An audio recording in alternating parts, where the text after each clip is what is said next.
Thomas Alva Edison bulb கண்டுபிடிக்கிறதுக்கு முன்னாடி 1-2 தடவை இல்ல 1000 தடவை தோத்தார். ஆமா, சரியா 1000 தடவை. ஒவ்வொரு தடவையும் அவர் ஒரு புது மெட்டீரியல் ட்ரை பண்ணுவார், ஒரு புது டிசைன் ட்ரை பண்ணுவார். ஆனா அது வேலை செய்யாது. இது மாசக்கணக்கா வருஷக்கணக்கா நடந்துச்சு. ஒரு நாள் ஒரு ரிப்போர்ட்டர் அவரை நேரடியா கேட்டார், மிஸ்டர் எடிசன், நீங்க 1000 தடவை ஃபெயில் ஆனதை பத்தி இப்போ எப்படி ஃபீல் பண்றீங்க? இந்த கேள்வி ஒரு சாதாரண மனுஷனை உடைச்சிருக்கும். ஆனா எடிசனுக்கு அது ஒரு வித்தியாசமான கேள்வியாதான் தோணுச்சு. எடிசன் அமைதியா பதில் சொன்னாரு, நான் ஃபெயில் ஆகல, நான் 1000 வழிகள் கண்டுபிடிச்சேன், எது வேலை செய்யாதுன்னு. இந்த ஒரு வரி ஒரு சிம்பிள் பதில் மாதிரி தோணும். ஆனா இதுதான் அவரோட முழு வாழ்க்கையையும் மாற்றிய மைண்ட் செட் ஷிஃப்ட். இதே மைண்ட் செட் தான் அவரை பின்னாடி உலகத்தையே ஒளிர வச்ச கண்டுபிடிப்பாளர் ஆக்கிச்சு. இன்னைக்கு நான் உங்களுக்கு தோல்வியை பத்தி நம்ம சமூகத்துல வேரூன்றி இருக்கிற ஒரு தப்பான புரிதலை முழுசா உடைக்க போறேன். ஒரு நிஜ வாழ்க்கை கதையையும் சொல்றேன். ஒரு சாதாரண இன்ஜினியர் 3 பிசினஸ்ல ஃபெயில் ஆனது, ஆனா கடைசியில எப்படி சக்சஸ் பார்த்தார். இந்த வீடியோவை முழுசா பார்த்தீங்கன்னா நீங்க தோல்வியை பத்தி இனிமே ஒருபோதும் அதே மாதிரி நினைக்க மாட்டீங்க. நான் விதை தமிழா, வாங்க ஆரம்பிக்கலாம். நம்ம சமூகத்துல தோல்வியை பத்தி ஒரு மிகவும் தப்பான ஆனா ஆழமான வேரூன்றி இருக்கிற கருத்து இருக்கு. யோசிச்சு பாருங்க. ஸ்கூல்ல ஒரு பசங்க எக்ஸாம்ல ஃபெயில் ஆனா நாம உடனே அவனை ஃபெயிலியர் அப்படின்னு லேபிள் பண்றோம். பிஸ்னஸ் ஃபெயில் ஆனா சமூகம் அவனால ஆகாது, அவன் பிஸ்னஸ் பண்ண தகுதி இல்லை அப்படின்னு ஜட்ஜ் பண்றது. ரிலேஷன்ஷிப் பிரேக் ஆனா அவன்கிட்டயோ அவகிட்டயோ ஏதோ பெரிய பிரச்சனை இருக்கு அப்படின்னு பேசுறாங்க. இது நம்ம கல்ச்சர்ல தலைமுறையா கடத்தப்பட்ட ஒரு ரிஜிட் திங்கிங். ஆனா ஒரு நிமிடம் யோசிச்சு பாருங்க. ஒரு நடக்க கத்துக்கும் குழந்தையை நாம இப்படி ஜட்ஜ் பண்றோமா? ஒரு குழந்தை நடக்க கத்துக்கும் போது ஆராய்ச்சி சொல்றது என்னன்னா, சராசரியா 17 தடவை விழுந்து அப்புறம்தான் நடக்க முழுசா கத்துக்கும். ஒவ்வொரு தடவை விழுந்தும் அந்த குழந்தை மறுபடியும் எழுந்து நிற்கும். நாம ஒருபோதும் சொல்றதில்லை இந்த குழந்தை ஒரு ஃபெயிலியர், இது நடக்க முடியாத ஒரு பிள்ளை அப்படின்னு. அது ஏன்னு தெரியுமா? நாம அதை ஒரு தோல்வியா பார்க்காம லேர்னிங் ப்ராசஸோட இயல்பான ஒரு பகுதின்னு பார்க்கிறோம். அதே லாஜிக், அதே அணுகுமுறை நம்ம அடல்ட் லைஃப்லையும் ஈக்குவலி அப்ளை ஆகுது. ஃபெயிலியர் ஒரு ஐடென்டிட்டி இல்லை. ஃபெயிலியர் நீங்க யாருன்னு சொல்ற ஒரு லேபிள் இல்லை. அது வெறும் ஒரு ஈவெண்ட், ஒரு டேட்டா பாயிண்ட், ஒரு ஃபீட்பேக். உங்க அடுத்த மூவ்க்கு உங்களுக்கு கிடைக்கும் ஒரு இன்ஃபர்மேஷன். சிலிகான் வேலியில வேர்ல்டை மாற்றிய பல ஆண்டர்பிரனியர்ஸ் கிட்ட ஒரு ஃபேமஸ் சேயிங் புழக்கத்தில் இருக்கு. Fail fast, fail forward. அதுக்கு அர்த்தம் என்னன்னா, விரைவா முயற்சி பண்ணுங்க, விரைவா லேர்ன் பண்ணுங்க, அப்புறம் அடுத்த முயற்சிக்கு விரைவா மூவ் ஆகுங்க. தோல்வியை பயந்து ஒன்றும் முயற்சி பண்ணாம ஒரே இடத்துல நின்னுக்கிட்டு இருக்கிறத விட இப்போ இந்த மைண்ட் செட்டை வெறும் தியரியா இல்லாம நிஜமா தன் வாழ்க்கையில வாழ்ந்து காட்டின ஒரு சாதாரண மனுஷனோட உண்மையான கதையை சொல்றேன். இவன் பேரு அருண். கோவையில படிச்ச ஒரு சாதாரண இன்ஜினியரிங் ஸ்டூடெண்ட். வகுப்புல அவ்வளவு பெரிய மார்க்ஸ் வாங்குற ஸ்டூடெண்ட் இல்லை. ஆனா ஒரு விஷயத்துல அவனுக்கு தெளிவா இருந்துச்சு. நான் ஒரு நாள் என்னோட சொந்த பிசினஸ் ஆரம்பிக்கணும். நிறைய பசங்க மாதிரியே ஒரு கம்ஃபர்டபுள் ஐடி ஜாப்க்கு போகலாம்னு நினைச்சவன் இல்லை அருண். இன்ஜினியரிங் முடிச்சப்புறம் அவன் தன் வாழ்க்கையின் முதல் பெரிய தைரியமான முடிவை எடுத்தான். ஒரு ஃபுட் டெலிவரி ஸ்டார்ட் அப் ஆரம்பிச்சான். அன்னைக்கு இரவெல்லாம் விழிச்சு கோட் எழுதி ஆப் டிசைன் பண்ணி 6 மாசம் இடைவிடாம கஷ்டப்பட்டு ஃபைனல்லி அந்த ஆப்பை லான்ச் பண்ணினான். அன்னைக்கு அவன் மனசுல இருந்த எக்ஸைட்மெண்ட்டை வார்த்தைகளால சொல்ல முடியாது. இதுதான் என்னோட ஊரு, பிசினஸை மாத்த போகுது அப்படின்னு நம்பினான். ஆனா யதார்த்தம் வேற மாதிரி இருந்துச்சு. மார்க்கெட்டிங்கை பத்தியும் பிசினஸ் மாடலை பத்தியும் அவனுக்கு ப்ராப்பர் நாலேஜ் இல்லாததால முதல் வாரமே கஸ்டமர்ஸ் யாரும் வரவே இல்லை. 1 வாரம், 2 வாரம், 1 மாசம் அவன் ஒவ்வொரு நாளும் போனை பார்த்துக்கிட்டே இருப்பான், ஒரு ஆர்டராவது வருமான்னு. ஆனா ஒண்ணுமே நடக்கல. 1 வருஷம் முழுசா தன்னால முடிஞ்ச மாதிரி முயற்சி பண்ணிட்டு கடைசியில முழுசா நஷ்டத்துல பிசினஸை க்ளோஸ் பண்ணணும்னு வந்துச்சு. அவன் சேமிச்ச சேவிங்ஸ் முழுசும் போச்சு.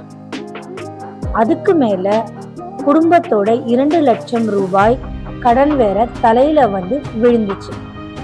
இந்த முதல் ஃபெயிலியருக்கு அப்புறம் அருண் ஒரு மிகவும் கடினமான காலகட்டத்துக்குள்ள போனான். 6 மாசம் முழுசா டீப் டிப்ரெஷன்ல இருந்தான். ரூம்ல இருந்து வெளியே கூட வரமாட்டேன்னு பல நாட்கள் இருந்தான். அவனை சுத்தி இருந்த ஃபேமிலி, ஃப்ரெண்ட்ஸ் எல்லாரும், நான் சொல்லலையா, பிசினஸ் எல்லாம் உனக்கு வேலை செய்யாது, போய் ஒரு நல்ல ஜாப் பாரு அப்படின்னு நல்ல எண்ணத்தோட தான் சொன்னாங்க. ஆனா அந்த வார்த்தைகள் நல்ல எண்ணத்தோட வந்தாலும் அருணுக்கு இன்னும் ஆழமா வலி கொடுத்துச்சு. ரொம்ப நேரம் அவன் தன்னையே டவுட் பண்ண ஆரம்பிச்சான். நான் ஒரு யூஸ்லெஸ் மனுஷனா? பிசினஸ் எனக்கு அட்ஜஸ்ட் ஆகாதா? 2 வருஷம் கழிச்சு மெதுவா அருண் மறுபடியும் தன்னோட தைரியத்தை திரட்டினான். இந்த தடவை ஒரு ஆன்லைன் டியூட்டரிங் பிளாட்ஃபார்ம் ஆரம்பிச்சான். ஆனா முதல் தடவை மாதிரி இல்லாம இந்த தடவை அவன் ஒரு முக்கியமான மாற்றத்தை கொண்டு வந்தான். பிசினஸ் மாடல் பத்தி நிறைய படிச்சு, யூடியூப் வீடியோஸ் பார்த்து, புக்ஸ் படிச்சு டீப்லி ப்ரிப்பேர் ஆயிட்டு தான் இந்த பிசினஸை ஆரம்பிச்சான். இந்த தடவை அவனுக்கு ஒரு மெச்சூர்ட் கான்ஃபிடன்ஸ் இருந்துச்சு. முதல் தடவை இருந்த பிளைண்ட் எக்ஸைட்மெண்ட் இல்லாம. முதல் 6 மாசம் எல்லாமே நல்லா போச்சு. ஸ்டூடெண்ட்ஸ் வந்தாங்க, ரெவென்யூ வந்துச்சு. அருணுக்கு நம்பிக்கை மெதுவா திரும்ப வந்துச்சு. அவன் தன்னோட முதல் ஃபெயிலியரை மறந்துட்டு இந்த புது சக்சஸை என்ஜாய் பண்ண ஆரம்பிச்ச நேரத்துல சட்டுன்னு ஒரு பெரிய காம்படிட்டர் அதே மாதிரியான சர்வீஸை மிகவும் குறைவான பிரைஸ்ல ஆஃபர் பண்ண ஆரம்பிச்சாங்க. அந்த காம்படிட்டருக்கு பெரிய ஃபண்டிங் இருந்துச்சு. அவங்களால லாஸ்ட்ல கூட நடத்த முடியும். ஆனா அருணால அந்த பிரைஸை மேட்ச் பண்ண முடியல. அவனோட ரிசோர்சஸ் அவ்வளவு பெரியதா இல்ல. மெதுவா ஸ்டூடெண்ட்ஸ் அவனை விட்டு அந்த காம்படிட்டர் கிட்ட போக ஆரம்பிச்சாங்க. இரண்டாவது தடவையும் பிசினஸ் ஃபெயில் ஆகிட்டு இருந்துச்சு. ஆனா இந்த தடவை ஒரு ஃபேசினேட்டிங் விஷயம் நடந்துச்சு. அருண் ஒரு விஷயத்தை கிளியர்லி நோட்டீஸ் பண்ணினான். அவனோட மனசுல வலி இருந்துச்சு. யாருக்குமே அது இருக்கும். ஆனா முதல் தடவை மாதிரி அவன் முழுசா பிரேக் ஆகல. டிப்ரெஷனுக்குள்ள போகல. ஏன்னா அவன் ஏற்கனவே ஒரு பெரிய ஃபெயிலியரை ஃபேஸ் பண்ணி அதை சர்வைவ் பண்ணி இருந்தான். அந்த எக்ஸ்பீரியன்ஸ் அவனுக்கு தெரியாம ஒரு உள்ளுணர்வு ஸ்ட்ரென்த் கொடுத்துருச்சு. இந்த தடவை அருண் ஒரு கம்ப்ளீட்லி மாறுபட்ட முக்கியமான டிசிஷன் எடுத்தான். எமோஷன்ஸ்க்கு அப்புறம் சிறிது நாட்கள் அமைதியா இருந்து தான் ஏன் எக்ஸாக்ட்லி ஃபெயில் ஆனான்னு ஒவ்வொரு பிஸ்னஸ்க்கும் தனித்தனியா ஒரு நோட்புக் எடுத்து மிகவும் டீட்டெயில்டா அனலைஸ் பண்ண ஆரம்பிச்சார். இது ஒரு எமோஷனல் எக்ஸசைஸ் இல்லை. ஒரு பிஸ்னஸ் அனலிஸ்ட் மாதிரி தன்னையே ஆப்ஜெக்டிவா பார்த்த ஒரு ப்ராசஸ். அவன் கிளியர்லி புரிஞ்சுக்கிட்டான் பிஸ்னஸ் 1 ஃபெயில் ஆனது ஏன்னா மார்க்கெட்டிங் ஸ்கில்ஸ் அவனுக்கு இல்லாதது, கஸ்டமர்ஸை எப்படி அட்ராக்ட் பண்றதுன்னு தெரியாதது. பிஸ்னஸ் 2 ஃபெயில் ஆனது ஏன்னா காம்படிட்டர் பிரைசிங்கை ஹேண்டில் பண்ண முடியாதது, தன்னோட பிஸ்னஸ்க்கும் ஒரு யூனிக் டிஃபரன்சியேஷன் இல்லாதது, ஏன் ஒரு கஸ்டமர் வேற எவரையும் விட்டுட்டு அவன்கிட்டயே வரணும்னு ஒரு ஸ்ட்ராங் ரீசன் இல்லாதது. இந்த ஆழமான புரிதலோட அருண் 3வது தடவையா ஒரு B2B சாஃப்ட்வேர் சொல்யூஷன் ஆரம்பிச்சார். ஆனா இந்த தடவை லான்ச் பண்றதுக்கு முன்னாடியே 6 முழு மாசம் மார்க்கெட் ரிசர்ச்ல செலவழிச்சார். பொட்டென்ஷியல் கஸ்டமர்ஸோட டைரக்ட்லி உட்கார்ந்து பேசி, காஃபி ஷாப்ஸ்ல மீட் பண்ணி, ஃபோன் கால்ஸ் பண்ணி அவங்களோட ரியல் டே டு டே ப்ராப்ளம்ஸை ஆழமா புரிஞ்சுக்கிட்டார். இதனால ஒரு ஸ்ட்ராங் காம்படிட்டர்ஸ் கிட்ட இல்லாத யூனிக் வேல்யூ ப்ரொபோர்ஷன்ஸை உருவாக்க முடிஞ்சிச்சு. அவனோட பிஸ்னஸை மட்டும் தேர்ந்தெடுக்க ஒரு கிளியர் கன்வின்சிங் ரீசன். இந்த தடவை பிஸ்னஸ் ஸ்லோலி ஆனாலும் ஸ்டெடியா வளர்ந்துச்சு. ஓவர் நைட் சக்சஸ் இல்லை, ஆனா கன்சிஸ்டன்ட் ரிலையபிள் ப்ராக்ரஸ் இருந்துச்சு. ஒவ்வொரு மாசமும் சிறிது சிறிதா ஒரு புது கிளைண்ட் சேர்ந்தது, ஒரு புது ரெஃபரல் வந்தது. முதல் வருஷம் பிரேக் ஈவன் எட்டினான். லாஸ் இல்லை, ப்ராஃபிட் இல்லை, ஆனா ஸ்டேபிள். 2வது வருஷம் முதல் தடவையா ரியல் ப்ராஃபிட் பார்த்தான். இந்த ஃபீலிங் முதல் 2 பிஸ்னஸ்ல அவன் ஒருபோதும் எக்ஸ்பீரியன்ஸ் பண்ணாத ஒரு ஃபீலிங். 3வது வருஷம் அருண் தன்னோட கம்பெனியை ஒரு பெரிய ஃபேமுக்கு நல்ல அளவு பணத்துக்கு பார்ஷியல் ஸ்டேக்கா சேல் பண்ணினான். அன்னைக்கு அவன் 6 வருஷங்களுக்கு முன்னாடி முதல் பிஸ்னஸ் ஃபெயில் ஆகி குடும்பத்தோட கடன் தலையில இருந்த போது நினைச்சு பார்த்தான். இன்னைக்கு அருண் இன்னொரு ஸ்டார்ட் அப் நடத்திக்கிட்டு இருக்கான். அதுவும் நல்லா வளர்ந்துக்கிட்டு இருக்கு. அவன் ஒரு இன்டர்வியூல சொன்ன வார்த்தைகள், என் 3வது பிஸ்னஸ் ஆனது அந்த பிஸ்னஸ் ஐடியா மட்டும் நல்லதா இருந்ததால இல்லை, அது முதல் 2 ஃபெயிலியர்ஸ்ல இருந்து நான் கஷ்டப்பட்டு கத்துக்கிட்ட லெசன்ஸோட நேரடி ரிசல்ட். அருணோட கதையில இருந்து ஒரு பிராக்டிக்கல் ஃப்ரேம்வொர்க்கை நாம் கத்துக்கலாம். ஸ்டெப் 1, எமோஷனை ப்ராசஸ் பண்ணுங்க. ஒருபோதும் சப்ரஸ் பண்ணாதீங்க. ஃபெயிலியருக்கு அப்புறம் வலி இருக்கும். அது சாதாரண ஒரு விஷயம்தான். அந்த வலியை ஃபீல் பண்ண உங்களுக்கு நீங்களே அனுமதி கொடுங்க. அருண் கூட 6 மாசம்தான் ஃபர்ஸ்ட் ஃபெயிலியருக்கு அப்புறம் சேடா இருந்தான். அது perfectly normal. Step 2, postmortem analysis பண்ணுங்க. எமோஷன் கொஞ்சம் செட்டில் ஆன பிறகு முழுசா ஆப்ஜெக்டிவா ஒரு பிஸ்னஸ் கன்சல்டன்ட் மாதிரி உங்களையே அனலைஸ் பண்ணுங்க. என்ன எக்ஸாக்ட்லி நடந்துச்சு, ஏன் அது நடந்துச்சு, ரூட் காஸ் என்ன, என்னோட கண்ட்ரோல்ல என்ன இருந்துச்சு, என்னோட கண்ட்ரோலுக்கு முழுசா வெளியே என்ன இருந்துச்சு, அடுத்த தடவை நான் எக்ஸாக்ட்லி என்ன வித்தியாசமா பண்ணுவேன். ஸ்டெப் 3, இதுதான் இந்த ஃப்ரேம்வொர்க்ல மிக முக்கியமான டிஸ்டிங்ஷன். ஃபெயிலியர் மற்றும் குவிட்டிங்கை தெளிவா வேறுபடுத்துங்க. குவிட்டிங் என்றால் ஒரு முயற்சிக்கு அப்புறம் எந்த லெசனும் எடுக்காம முழுசா கைவிடுறது.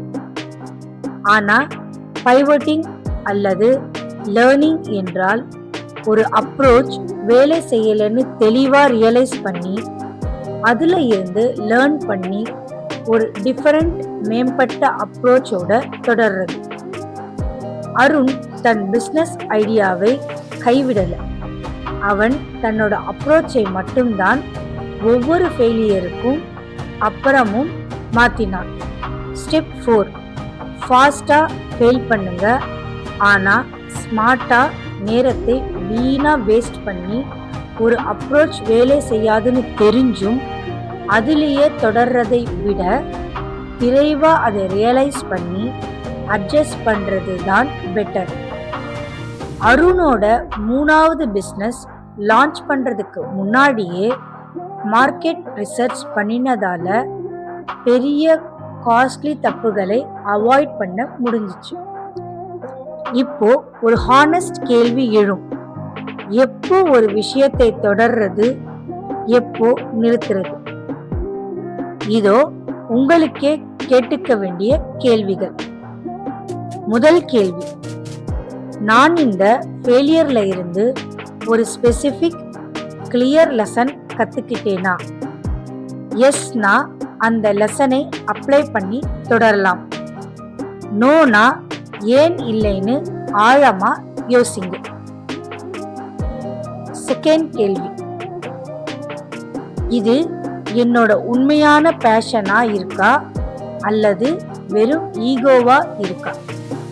சில நேரங்கள்ல நாம ஒரு விஷயத்தை தொடர்றது அது நமக்கு பேஷன் இருக்கிறதால இல்லை, நான் தோத்துடக்கூடாது அப்படின்ற ஈகோவோட காரணமா தான். தேர்ட் கேள்வி, என்னோட ரிசோர்சஸ், பணம், நேரம், மனநிலை இன்னும் ஒரு முயற்சிக்கு சப்போர்ட் பண்றதா? ரிசோர்சஸ் முழுசா தீர்ந்திருந்தா ஒரு பிரேக் எடுத்து அந்த ரிசோர்சஸை மறுபடியும் ரீபில்ட் பண்ணிட்டு திரும்பி வரலாம். இது குவிட்டிங் இல்ல, இதுதான் ஒரு ஸ்ட்ராட்டஜிக் பாஸ். அருண் ஒவ்வொரு ஃபெயிலியருக்கும் அப்புறம் இந்த மாதிரி கேள்விகளை தன்னைத்தானே அமைதியா கேட்டுக்கிட்டான். அதனாலதான் அவனுக்கு எப்போ மறுபடியும் ட்ரை பண்றது, எப்போ அப்ரோச்சை மாத்துறது அப்படின்ற தெளிவான கிளாரிட்டி கிடைச்சிச்சு. நண்பர்களே, நீங்க இப்போ உங்க வாழ்க்கையில் எந்த ஒரு ஃபெயிலியரை ஃபேஸ் பண்ணிக்கிட்டு இருந்தாலும் ஒரு விஷயத்தை மறக்காதீங்க, அது உங்க கதையின் முடிவு இல்லை. எடிசன் 1000 தடவை ஃபெயில் ஆனான். ஆனா அவன் அதை ஃபெயிலியரா பார்க்கல. ஒவ்வொரு தடவையும் ஒரு லேர்னிங்கா பார்த்தான். அருண் 2 பிசினஸை இழந்தான். ஆனா அவன் அந்த எக்ஸ்பீரியன்ஸை தன்னோட 3வது சக்சஸ்க்கு ஃபவுண்டேஷனா மாத்திக்கிட்டான். உங்க லைஃப்ல நீங்க எந்த ஃபெயிலியரை ஃபேஸ் பண்ணி இருந்தாலும், எக்ஸாம், ரிலேஷன்ஷிப், பிஸ்னஸ், கெரியர், அந்த ஒரு ஈவெண்ட் உங்க ஐடென்டிட்டி இல்லை. அது ஒரு டேட்டா பாயிண்ட், ஒரு லெசன், ஒரு ஸ்டெப் உங்க சக்சஸ்க்கு போற பாதையில. இன்னைக்கே ஒரு நிமிடம் ஒதுக்கி உங்க வாழ்க்கையில நடந்த ஒரு ரீசன்ட் ஃபெயிலியரை யோசிங்க. அதுல இருந்து நீங்க எக்ஸாக்ட்லி என்ன லெசன் கத்துக்கலாம்னு அமைதியா யோசிங்க. இந்த வீடியோ உங்களுக்கு உண்மையிலேயே யூஸ்ஃபுல்லா இருந்தா தயவு செஞ்சு லைக் பண்ணுங்க. இது மாதிரி உங்க மைண்ட் செட்டை மாத்துற கண்டென்ட் இன்னும் வேணும்னா சேனலை சப்ஸ்கிரைப் பண்ணி பெல் ஐக்கானை பிரஸ் பண்ணிக்கோங்க. கீழே கமெண்ட் செக்ஷன்ல பண்ணுங்க, உங்க லைஃப்ல ஒரு ஃபெயிலியர் பின்னாடி ஒரு பிளெஸ்ஸிங்கா மாறின மொமெண்ட் இருக்கா? நான் ஒவ்வொரு கமெண்ட்டும் தனிப்பட்ட முறையில் படிக்கிறேன். அடுத்த வீடியோல சந்திக்கலாம். அது வரைக்கும் தோத்துட்டீங்கன்னு நினைக்காதீங்க, லேர்ன் பண்ணிக்கிட்டே இருக்கீங்கன்னு நினைங்க. நான் விதை தமிழா. நன்றி, வணக்கம்.